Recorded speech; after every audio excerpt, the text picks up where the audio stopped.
Hi, and welcome to this week's episode of Hardline Outdoors. This is also our last episode for the 2014 season here in Wisconsin. This episode we're going to be doing a field hunt on the first weekend in November, November 1st and 2nd to be exact. That week we had a major cold front move in. Earlier in the week it was around 70 and later in the week we had highs in the 20s. We also had 40-mile-per-hour winds with this front that moved in. This struck a mass migration of birds coming out of Canada, pushing through our area here in south central Wisconsin. We had gone out during the week, we had scouted, and we had found a decent field where there was a lot of birds working it. This was on about Friday. We tried to get permission for that field, however the farmer was not home. So we ended up moving to a field nearby where we did get permission. The field was dirt, it was tilled under, it wasn't the greatest cover, but it's all we could get near that field. So we thought we would go in there and try to traffic some birds. We saw a ton of ducks that Saturday morning. However, we were only able to get 3 as we had one decent flock come in and work the decoys. We saw thousands and thousands of ducks that day. So later that afternoon, after our hunt, we had got in the truck and we went to go see if we can track down this farmer. And we were able to track down the farmer and get permission for the field that we were going to hunt Saturday morning, but we were able to get in Sunday morning. This field had a lot better cover, it was cut for corn, and we were able to have a much better hunt Sunday morning.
Cold weather temperatures and the similar weather conditions as the day before, we thought that we were going to be able to have a good opportunity at getting some ducks that morning.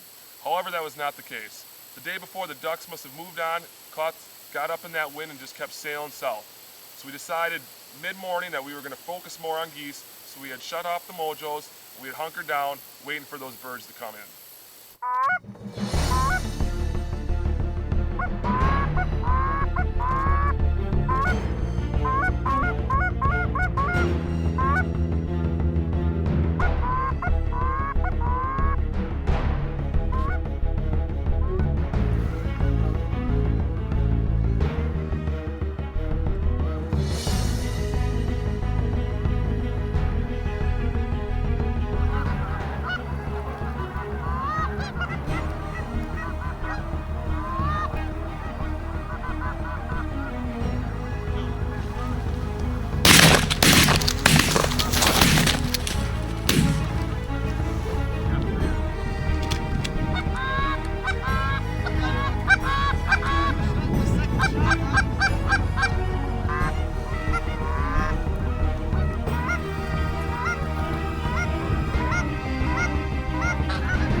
As you can see from the footage, the geese were still around, and they did show up that morning around 8:30.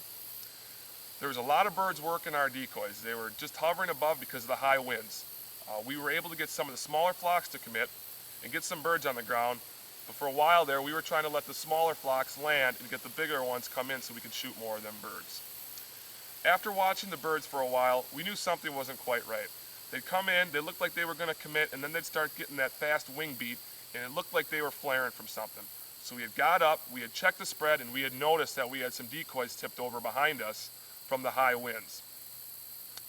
We were able to reset, we were able to get those decoys picked up, and we were able to get back in our blinds and get a couple more birds.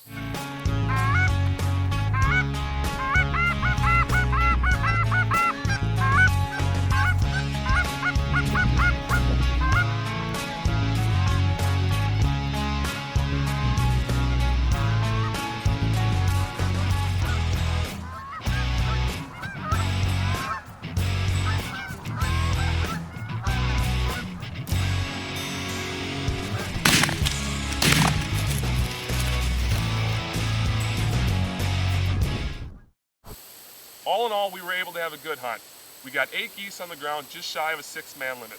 That was also our last weekend with goose tags, so that concluded our goose hunting for the 2014 season. Even though goose hunting was done, we still had another month to hunt ducks. However, this mass migration and this huge cold front that had pushed through the area pushed these birds down in one massive wave. So we had such a small window to get on the birds. We had gone out a couple times after the mass migration, but the birds just weren't there. They had moved out in one big wave where they normally trickle out of Canada throughout the month of November. While waterfowl hunting, you always have to be adapting. On this hunt, we changed up our spread a lot. We had brought in a lot of decoys into our spread to make it look like these birds were still in this field. The temperatures had dropped drastically and we were starting to see a lot of migrators, so we picked up our calling, we threw more decoys out in the field, and we knew that we had to hunker down and just bear the cold temperatures. We also had to get up and check our decoys once we noticed that those birds were making that fast wing flap, seeing that the birds were not working the way we wanted to. They saw something that they didn't like, so we had to adapt. We had got up and we had noticed that decoys were tipped over, and that's all it takes. Sometimes a couple decoys tipped over, sometimes the layout blinds aren't placed the way they need to be, so you have to adapt. You have to make those changes so the birds will commit within your decoys. All in all, we had a good 2014 season. We got a lot of birds, we made a lot of new friends, we had a good time with the friends we had. Stay tuned for more episodes next season, 2015. We got a lot of things planned, we're looking for big things, and we're excited for the next season.